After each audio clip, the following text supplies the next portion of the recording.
ராஜாக்கிளி திரைப்படத்திற்கு எங்கள் அழைப்பை ஏற்று வந்து எங்களுக்கு ஆதரவு அளித்திருக்கும் உங்கள் அனைவருக்கும் எங்களது மனமார்ந்த நன்றிகள். உங்களுக்கு ஏதாவது கேள்வி இருந்தால் கேட்கலாம்.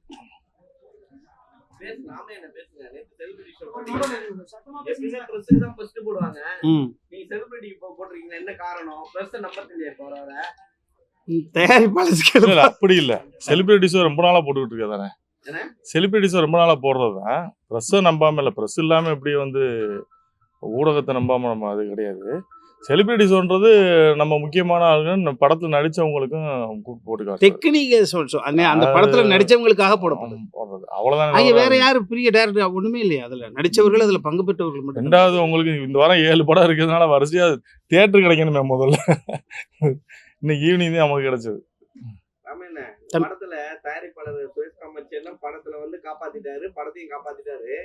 பட் இது வந்து அவர் தயாரிப்பாளர் ஆனதுனால அவரை போட்டீங்களா, வக்கீலா, இல்ல ஒரு நடிப்பு திறமை இருக்கு அவருக்குள்ளன்றதால போட்டிருக்கீங்களா? இல்ல, அந்த இடத்துல ஒரு இமேஜ் ஓரியன்டட் ஒண்ணு, உளவியல் விஷயம் தான் அது. அந்த இடத்துல வந்து இப்படி ஒரு சூழ்நிலை கைதியாக மாட்டப்பட்டு இப்படி ஒரு பழிக்குள் சிக்கப்பட்ட ஒரு மனிதனுக்கு ஏதாவது ஒரு விடிவு பிறந்துடாதான்னு ஒரு ஏக்கம் ஆடியன்ஸ் பாயிண்ட் ஆஃப்ல இருக்கும். அப்போ யார் அப்படின்னா, சுரேஷ் காமாட்சி என்பது is not only producer, director வேறு, ஆல்ரெடி ஒரு சில படங்கள் நடிச்சிருக்கிறார், தெரியும். அப்போ ஒரு இமேஜ் ஓரியன்டாக வந்தார்னா கரெக்டாக இருக்கும். இப்போ இந்த இடத்துல வேறு யாராவது இப்போ சுகிசிமா ஐயா வந்தார்னா நல்லாயிருக்கும், தமிழருவி மணி நல்லா ஒரு இமேஜ் ஓரியன்ட் இருந்தாங்கன்னா நல்லாயிருக்கும். எங்கேயாவது இந்த பிரச்சனை தீர்ப்பதற்கு ஒருத்தர் வந்தார் நல்லா இருக்குமே. ஸோ அதனுடைய விளைப்பிடிப்பு. தம்பி கார்த்திகே, நீ வாத்தியார் புள்ள, சேட்டையை ஆரம்பிக்காத. இல்ல எல்லாமே எல்லா படங்களுமே உண்மை சம்பவங்களுடைய தொகுப்பு தான் தம்பி. இல்லை தங்க, ஒரு ஒரு ஒரு ஒரு கரு உருவாகணும்ல. கரு எப்படி ஒண்ணுமே இல்லாம ஒரு கரு உருவாகுமா? ஏதாவது பண்ணா தான் கரு உருவாகும். கதை யோசிக்கணும். அப்ப அது ஒரு எத்தனையோ மனிதர்கள் நம்ம சந்திக்கிறோம். எனக்குன்னு ஒரு வயசு இருக்கு.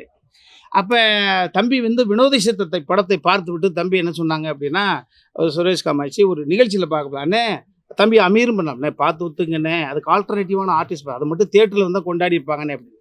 நான் சொல்லுவேன், நல்லா 5000 ரூபாய்க்கு வேலை செஞ்சாதாயா 340 ரூபா வீட்டுக்கு போகுது, தூண்டு சந்தோஷத்தை அனுபவிக்கிறதுக்கு இவ்வளோ உழைப்பட வேண்டியா இருக்குது. அப்போ தம்பி சொன்னாப்புல பார்த்து ஒத்துக்குங்கண்ணே, அடுத்து என்னென்ன பண்ண போகிறீங்க வினோத சித்தம் உங்களுக்கு அப்படின்னு. அப்படி அப்போ இந்த அடை காத்து வச்சிருக்க இந்த கதைக்கு ஒரு உயிர் வருது. அப்படிதான். இல்லை இல்லை, இதில் எல்லோரும் நல்லவரே தான். எல்லாரும் தம்பி மனித பிறவியே குறைவுள்ள பிறவி தானே தம்பி. அதனால தான் கடவுள் மனுஷனாக பிறக்க மாட்டேங்கிறான். அதனால தான் மனுஷன் நம்மளையெல்லாம் படைச்சி விட்டு இவங்களுக்குள்ள ஆசா பாசங்களை உள்ளே விட்டு, ஏமாற்றத்தை விட்டு, எதுக்க விட்டு, சிரிக்க விட்டு, அழுக விட்டு, ஒரு நாள் நல்ல நாள் பார்த்து கொய்க்கப்பட்டு மேலே தூக்குறான். ஸோ அது ஒரு யதார்த்தத்தினுடைய வெளிப்பாடாக இருக்கணும். நான் எல்லாருமே, நீங்கள் படைப்பா எல்லாருமே கிரியேட்டர்ஸாக, நாங்களும் தான் மீடியா, எல்லாரும் தான் மீடியா. ஒரு இரத்த கண்ணீர் அந்த காலத்தில் கொடுக்கப்பட்டது. நேற்று இப்போ இன்றைக்கெல்லாம் நிறைய பேர் சகோதரர்களாக சொல்லிட்டு போறீங்க. அந்த இரத்த கண்ணீர் ஆர்கே, ராஜா கிளி ஆர்கே ஒரு பாதிப்பு இருக்கும்ல தம்பி. அப்போ இதில் எக்ஸ்பெஷலி நீங்கள் பார்த்துருந்தீங்கன்னா தெரியும், செகண்ட் ஹாஃப் வந்து இமேஜே பார்க்கக்கூடாது, கேவலப்படணும், அசிங்கப்படணும். ஒரு சாதாரண பொண்ணுக்கிட்ட ஏதோ பார்த்துருப்பீங்க படத்தை. அப்போ இது வேறு எந்த நடிகரும் நடிக்க முடியாது. அதற்கான ஒரு விஷயத்தை சரி, நம்ம ஒரு மக்களுக்கு உயர்வது முக்கியமில்லை, அந்த உயர்வை, அந்த புகழை, அந்த பணத்தை காப்பாற்றுறது தான் கட்டிக்காரத்தணும் அப்படின்ற ஒரு கண்டென்ட்டு அதை கொடுக்கணும்னு ஆசைப்பட்டேன் தம்பி. இதில் எனக்கு இரட்டிப்பு மகிழ்ச்சி என்னென்னா, அண்ணே நீங்கள் from the beginning to end வரைக்கும் இருக்கீங்களே, அதில் எப்படி நீங்கள் மேக்கப் போடுறதுக்கே கிட்டத்தட்ட 2 பேர் 3 பேர் அந்த பர்டிகுலர்லி அந்த எபிசோடு, அந்த கேரக்டர்கள், அந்த லுக்குக்கு. அப்போ தான் தம்பியாக பார்த்துட்டு, தம்பி கோடைரக்டராக ஒர்க் பண்ணுறதுக்கு தான் வந்தான். அதுக்கு பிறகு பார்த்துட்டீங்க தம்பி டைரக்டரானா இல்லைண்ணே, நீங்கள் வந்து ஒர்க் பண்ணுங்க, ஸ்கிரிப்ட் ஓகே, ஸோ ஒர்க் பண்ணுற டைரக்ட் பண்ணுற விஷயத்தை தூக்கி எதுக்கு ஒத்துக்க மாட்டேங்கிறாப்பா தம் மகன் அப்படின்னு. அப்புறம் தம்பிக்கு தனியாக கூப்பிட்டு போய் சொல்கிற பொழுது டைரக்டரா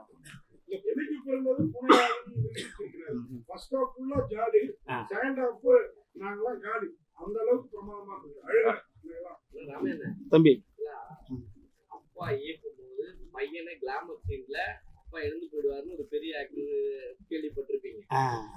பையன் இருக்கும்போது கிராமர் சீன்ல எழுந்து போனாரா இல்லையா, என்ன சொன்னாரு முடிச்சுட்டு? வயசுக்கான கேள்வி செலுத்தி எங்கடான்னு வேலையில. ஆமா ஆமா, இது இத்தனை பேருக்கு முன்னால நடிக்கிறது தானே தம்பி. இப்போ நீங்க செட்ல பாக்குற பொழுது இது ஒரு கொஸ்டின் தான். எப்படி இந்த பர்டிகுலர், நான்லாம் சின்ன வயசுல கிராமத்துல புறப்படுற பொழுது 2 பேர் கட்டி பிடிச்சி நடிக்கிற பொழுது இது நிறைய நிஜமாவே கட்டி பிடிச்சிருப்பாங்களா, தனித்தனியாக எடுத்து ஒட்டி வச்சிருப்பாங்களா பார்ப்போம். இந்த கட்டி பிடிச்சதுல கட்டி பிடிச்சதா, அது மாதிரி ஒரு மெச்சூர்டு ஆல்ரெடி 2-3 படங்களை வந்து நடித்து பெரிய பெரிய டைரக்டர்களோட எக்ஸ்பீரியன்ஸ்லாம் இருக்குது.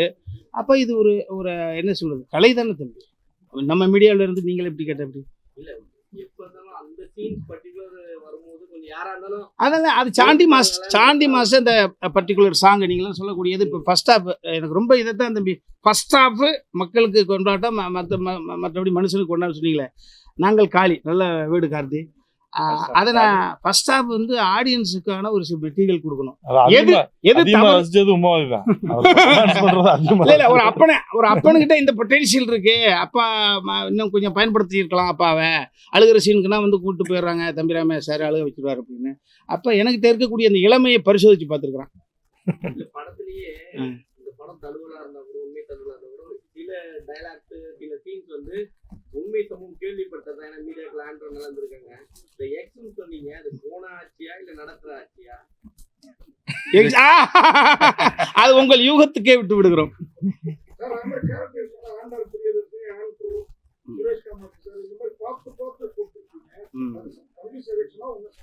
இல்லை, நான் சாய்ஸ் மட்டும் கொடுப்பேன். அந்த பர்டிகுலர் நான் எந்தெந்த கதாபாத்திரத்துகளோட இன்ஸ்பயர் ஆனனோ, அவர்கள் மூலமாக அந்த கதாபாத்திரம் சித்தரிக்கப்பட்டதோ, அவர்களோட நான் நேரடியாக ட்ராவல் பண்ணியிருக்க காரணத்தினால இந்த கேரக்டர் இப்படி தாண்டா இருப்பணும். வீட்டுக்குள்ளே இருக்கிற பொழுது நிறைய பேசியிருப்போம்ல, அப்போ நம்ம சாய்ஸ் கொடுக்குற பொழுது இவன் தான்.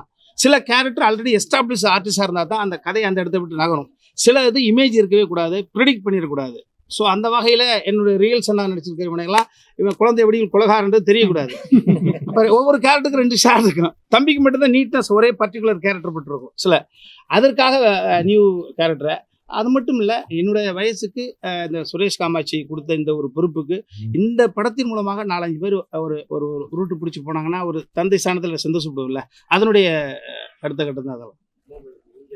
அப்பா வச்சு ஏற்க ஆரம்பிச்சிட்டீங்க, ஆல்ரெடி ஹீரோ தான் கலந்துருக்கீங்க, ஏன் டைரக்ஷன்ல இறங்கிட்டீங்க? ஏன் ஹீரோ கதை வரலையா உங்களுக்கு நிறைய? இல்லை நான் ஒரு கையை பிடிச்சிட்டீங்க, ஆக்ஷன்ல இறங்கலாம்ல? இல்லை அதுக்கு இன்னும் நான் ரெடியாக இல்லைன்னு நான் நம்புகிறேன். ஏர்லியாக லான்ச் ஆகிருந்ததுனால இன்னும் நம்ம இன்னும் ப்ராப்பராக நிறைய கற்றுக்க விஷயங்கள் இருக்குது. இன்னொன்று team work makes the dream work நான் நம்புகிறேன். நம்ம ரெடி ஆகிட்டோன்னு படம் வராது, எல்லாமே அமையணும். அது அமையும் போது நம்ம நடிக்கலாம். இதே சுரேஷ் சார் தான் நான் ஃபுல் அண்ட் ஃபுல் தேங்க்ஸ் சொல்லணும்.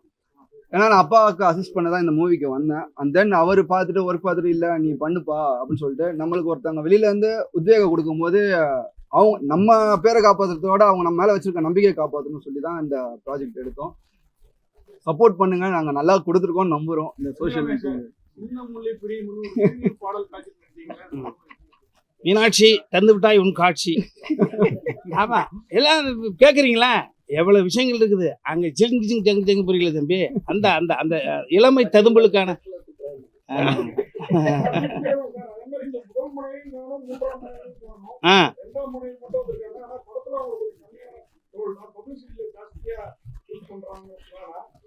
இல்ல நீங்க பாத்துருந்தீங்கன்னா தெரியும், ஒவ்வொரு கதாபாத்திரத்துக்கும் ஒரு ஓப்பனிங் இருக்கும், ஒரு பினிஷிங் இருக்கும். இதுல நான் சந்தோஷப்பட்டது, இவன் ஸ்கிரீன் பிளே பண்ணி என்கிட்ட கொடுத்த பொழுது நான் சந்தோஷப்பட்டது என்னன்னா, இது ஒரு 10 எபிசோட கூட எடுக்கலாம் நிச்சயமா. ஒரு எபிசோடு 40 மினிட்ஸ் அப்படின்னா 10 episode it will comes in more than 400 minutes. அப்போ இட்ஸ் நாட் பாசிபிள். மூவியாக பண்ண முடியாதரா தம்பின்னு. இல்லைப்பா பண்ணலாம்ப்பா, இதெல்லாம் மேட்ரு ஆஃப் ஃபேக்டாக வச்சுருக்கலாம், இதெல்லாம் ப்ளே அப்படியா பண்ணி காமிடான்னு.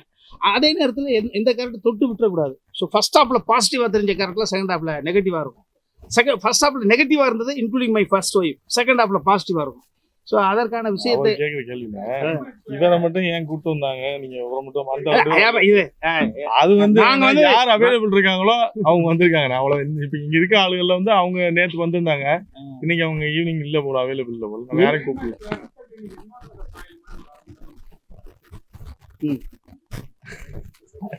அதான் அது அது உள்ள இறங்க சாறு தானே தம்பி, ஒரு பாதிப்பு தான். அது நவநாகரிகமாக கொடுக்கணுன்ற ஒரு ஆசை, அப்படித்தானே? அவளும் பெண் தானே இந்த கதையை சொன்னான். ஆபத்து பெண்ணாலே அதிக பெண்ணாலே இந்த கதையை ஒரு வகையில் சொன்னான். இதையெல்லாம் தாண்டி சமுத்திரக்கனி பேசுகிற இந்த ஒரு பர்டிகுலர் டயலாக்கு நிறைய பேரை இன்ஸ்பயர் பண்ணிருக்கு. கோயிலாக தான் சொன்னாங்க, பிள்ளைங்க தப்பு பண்ணால் அப்பாவுக்கு பொறுத்து போகிறது கடமை, அப்பாக்கள் தப்பு பண்ணால் பிள்ளைங்க பண்ணுறது தியாகம், அந்த வாய்ப்பு அது மன்னிக்கிறது தியாகம். அந்த ஒரு வாய்ப்பு உனக்கு கிடைச்சிருக்குன்னு சொல்கிறோம்ல.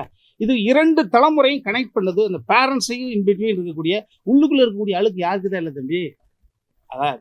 ஸோ இது எல்லாருக்கும் இந்த சபலம் வரும், இந்த சலனம் வரும். இது வந்து அடுத்த இந்த படத்தை பார்க்கிற பொழுது பார்த்துக்கிறவங்களுக்கு கூட நிறைய சபல சலனம் சுத்திக்கிட்டு இருக்கோம். போயிட்டு ஐயோ ஆத்தாடி இங்கே கொண்டே விட்டுருமாடா அந்த தெரு முட்டு சந்தையில கொண்டே விட்டுருமாடா, டேய் லாரியை திருப்பு.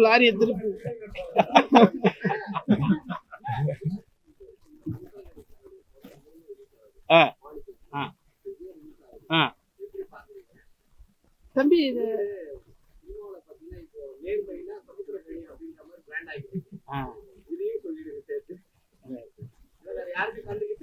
இல்ல இண்டஸ்ட்ரியில வந்து இப்ப எல்லாருமே உண்மையாவே அவர் வந்து ஒரு நேர்மையான மனிதர்.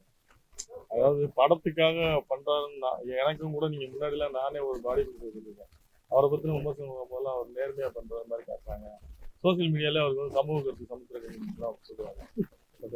ஆனா அவர் உண்மையாவே வந்துட்டார். இயல்பாவே வந்து அவர் வந்து நான் ஒரு ப்ரொடியூசரா சொல்றேன், எந்த ப்ரொடக்ஷனுக்கோ இல்லை யாருக்கோ வந்து அவர் ரொம்ப கஷ்டப்பட்டு நல்ல கோஆப்ரேஷன், நல்ல ஒரு தன்மையான மனிதன். உண்மையாக அவர் ரியல் கேரக்டர் அதுதான். அவருக்கு அந்த போலியான பண்ண முடியாது. ஏன்னா இங்கே வந்து ப்ராடக்ட் வந்து அதிகமாக இருக்குது, டிமாண்ட் இல்லாமல் இருக்குது. டிமாண்ட் சப்ளைலாம் இல்லை இங்கே. இல்லை நீங்கள் அதை சொல்ல 27 வந்து நான் அனௌன்ஸ் பண்ணும்போது எந்த படமும் வரல. அதுக்கப்புறம் எல்லா படமும் வந்து யார் வர்றவங்களும் வர வேணாம்னு நம்ம சொல்ல முடியாது. நான் வந்து 2 டைம் மாற்றினேன். நான் 29 போட்டேன், நவம்பர் 29 போட்டேன், அப்புறம் 13 போட்டேன், அப்புறம் 20 போட்டேன். அதுக்கப்புறம் திரும்ப மாற்றி போனாலும் அது நல்லாவும் இருக்காது. ஸோ இது என்னன்னா எல்லாருமே நம்ம படம் வரணும்னு ஆசைப்படுறாங்க, அது வந்து நம்ம தடுக்க முடியாது. இது என்னன்னா ரேஸ்ல ஓடுற குதிரை மாதிரி தான். எந்த குதிரை ஓடுதுன்னு அது ஆடியன்ஸோட நம்ம உணவு பண்ணுறோம். ஏன்னா ப்ரொடக்ஷன் கம்மியாகணும், ப்ராடக்ட் கம்மியாகணும். அது தேவைக்கு அதிகமான ப்ராடக்ட் வருது. அப்போ ஒன்றும் பண்ண முடியாது. தேட்டர் வந்து 1700 தேட்டர் தான் இருக்குது. அப்போ என்ன பண்ண முடியும்? ஒன்றும் பண்ண முடியாது. அது கண்ட்ரோல் பண்ணுறதுக்கு ஒன்றும் வாய்ப்பு இல்லை.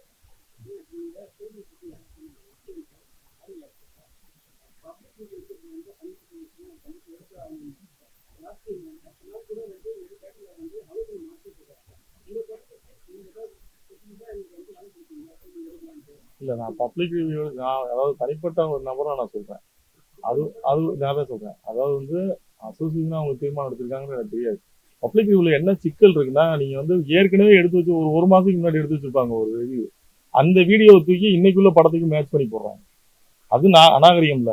அப்போ நீங்கள் என்ன பண்ணணும்? இல்லை நீங்கள் அதை என்ன பண்ணணும்னா, அதை மீடியாக்கள் என்ன பண்ணணும்னா, உங்களுக்குள்ள சில பேர் இருக்காங்களா, தப்பான ஆட்கள் இருக்காங்களா, அது நீங்கள் இந்த பத்திரிகையாளர் சங்கம் இப்படி வச்சுருக்கீங்கல்ல, நீங்கள் அதை கண்ட்ரோல் பண்ணி களை எடுக்கணும். இந்த மாதிரி நீங்கள் போன வாரம் எடுத்த வீடியோ இந்த படத்துக்கு போடுறேன், அது போடக்கூடாது அப்படின்னு சொன்னீங்கன்னா எல்லாமே சரியாயிடும். ஏன்னா நம்ம ஒருத்த பண்ற தப்புக்கு ஒட்டுமொத்த அந்த குரூப்பே நம்ம சொல்ல முடியாது, எல்லாருமே தப்பானவங்க சொல்ல முடியாது. இப்போ நான் அவங்கள சொன்னேன்னு வச்சுங்களேன், அது உங்களே சொல்ற மாதிரி தெரியும். அப்ப நம்ம தான் அதை சரி பண்ணி, எனக்கு தெரியாது அது யாரு என்னன்னு எனக்கு தெரியாது. இல்ல அது போடுறவங்கள தப்புன்னு நீங்க சொல்ல. இப்போ நீங்க ப்ரொடியூசர் கவுன்சில் நாங்க ஒரு தப்பு பண்றாங்கன்னு வச்சுங்களேன், நாங்க நடவடிக்கை எடுக்கணும் நீங்க சொல்றீங்க, நாங்க நடவடிக்கை எடுக்கணும். அது மாதிரி பத்திரிகையாளர் சொன்னீங்க 4 சங்கங்கள் இருக்குல்ல, நீங்க உங்களுக்குள்ள அந்த ஒழுங்குமுறை கொண்டு வரணும். எந்த சங்கத்துல வேணாலும் இருக்கலாம். அப்படி பண்றவங்களை வந்து நீ சங்கத்துல இருக்கியாப்பா அப்ப நீங்க வந்து அதை ரெஸ்ட்ரிக்ட் பண்ணணும். பிஆர்ஓ கூப்பிட்டு சொல்லணும், இவங்களை வந்து ஏன் நீங்க அலோவ் பண்றீங்க, எங்களுக்கு பேர் கெட்டு போகுது.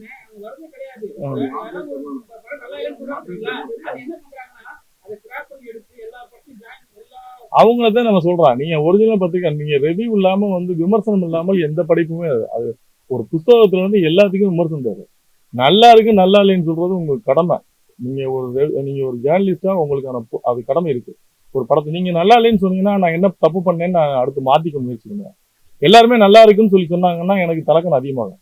நம்ம செய்யறதெல்லாம் சரியா இருக்கும் அப்படின்ற மாதிரி வருவோம். அதனால விமர்சனம் வேணும். இப்போ நீங்க 4 பேர் 2 பேர் நல்லா இருக்குனீங்க, 2 பேர் நல்லா இல்லைன்னு அப்படி சொல்லும் போது என்ன ஆகும்னா மக்களுக்கே ஒரு கன்ஃபியூஷன் வரும். என்ன இவங்க நல்லா இருக்குன்றாங்க, நல்லா என்னதான் போய் பார்ப்போமே அப்படின்னு. ஒண்ணுமே நீங்க சொல்லாம விட்டுட்டீங்கன்னு வச்சுங்களேன், அது இதெல்லாம் போயிடும், பிக்கப்லாம் போயிடும். அதனால என்ன பொறுத்தவரை நான் ஆரம்பத்துல இருந்து நான் படம் எடுக்க வந்த காலத்துல இருந்து இன்னைக்கு வரைக்கும் சொல்றேன், இனிமேலும் சொல்லுவேன், விமர்சனம்ன்றது கண்டிப்பா தேவை. எல்லா படங்களுக்கும் அது ஆரோக்கியமா இருக்கணும்ன்றதும் விரும்புவேன். அதுக்கு ஒரு வாரத்துக்கு முன்னாடி போட்டாங்க. அந்த கவனிப்பு யாருன்னு தெரியல. எவனோ ஒருத்தர் தெரியாம பண்ண தப்புக்கு இங்க இருக்கிற நல்லவங்க தண்ணிக்கிறது நியாயமா இருக்கு. அதுதான் சொல்றேன். நீங்க நல்லவங்க நான் இருக்கவங்க எல்லாம் மீடியாக்களை வந்து நான் சொல்லவே இல்லை. இங்க என்ன பிரச்சனைனா, இங்க நிறைய வந்து புதுசா வந்து ஐபோன் வச்சிருக்கவங்க எல்லாம் மீடியான்னு வர்றதுதான் இங்க சிக்கல். எல்லாருமே இல்ல, நீங்க மீடியா வச்சிருக்கீங்க, உங்களுடைய பொருளாதாரத்துக்காக நீங்க வச்சிருக்கீங்க. உங்களை சொல்ல நாங்க பொதுவா சொல்றேன். இப்போ ஒரு ஐபோன் நான் வச்சிருந்தேன்னு வச்சுங்களேன், நான் போய் ஒரு வீடியோ எடுத்தேன்னா நான் மீடியான்னு சொல்லிக்கிறேன். மீடியான்றது வந்து நீங்க ஜேர்னலிஸ்ட் இவ்வளவு நாளா நீங்க ஒர்க் பண்ணி ஜேர்னலிஸ்டா வரவங்களுக்கு புதுசா ஒருத்தர் வந்து நானும் மீடியான்னு சொல்றதுக்குமான டிஃபரன்ஸ் இருக்குல்ல. எல்லாரும் நானும் தயாரிப்பாளரு, இன்னொருத்தர் நேற்று ஒரு படம் எடுத்து அவரும் தயாரிப்பாளர், இப்படி கம்பேரிசன் மாதிரி இருக்கு. ஸோ அதனால வந்து நீங்க தான் உங்க பத்திரிகையாளர் சங்கம் ஒரு கண்ட்ரோலா வச்சுட்டீங்கன்னு வச்சுக்கோங்க, உங்களுக்கான மரியாதை கண்டிப்பா கிடைக்கும். ம். இந்த படத்துல எது வந்தாலும் சரி நல்ல சீமான் கண்டிப்பா வந்து ராஜாக்கு எப்ப பார்க்க போறாங்க பார்த்துட்டாரு, அவரு முன்னாடியே பார்த்துட்டாரு. அவருக்கு எதுவும் சொல்லவே இல்லையா? இனிமேல் நாளைக்கு என்ன பண்ணாரு? நீங்க நாளைக்கு தான் ரிலீஸ், நாளைக்கு தான். அவருக்கு முன்னாடி பார்த்தாரு, அவர் ஏற்கனவே பார்த்தாரு.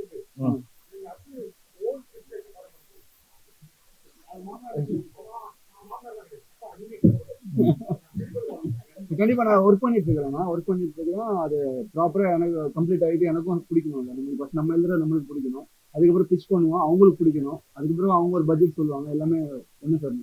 அது டைம் எடுக்கும். கண்டிப்பா ரெக்குயர்மெண்ட் இருந்தா இருப்பாருங்க. இந்த படத்துல ராஜா